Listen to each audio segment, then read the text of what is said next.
लिट्टी चोखा, सत्तू protein shake, सत्तू की कचौरी, सत्तू के पराठे, न जाने कितनी सारी चीजें सत्तू से बनती है। मार्केट से तो आप सत्तू कई बार खरीदते होंगे, पर हम घर में भी बहुत आसानी से सत्तू बना सकते हैं। मार्केट से हमें भुना हुआ चना खरीदना है।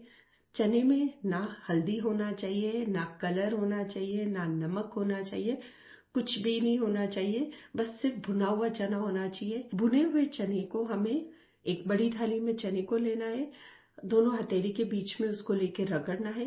रगड़ने से उसका छिलका निकल जाता है। फिर थाली को हम झटकेंगे, इस तरह झटकेंगे कि छिलका आगे आ जाएगा और चने पीछे। छिलके को हम अलग कर देंगे।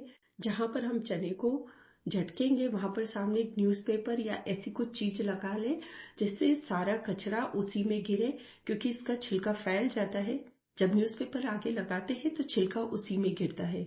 इस क्रम को आप कई बार दोहराएंगे, जिससे क्या होगा, एक बार का छिलका निकाला, फिर हथेली के बीच में चने को लिया, फिर रगड़ेंगे और फिर उसका छिलका निकालेंगे। थोड़ी ही देर में चने का लगभग सारा छिलका निकल जाएगा। फिर भी आप देखेंगे कुछ हार्ड चने रह गए हैं, उसको हम हाथ से चुन लेंगे।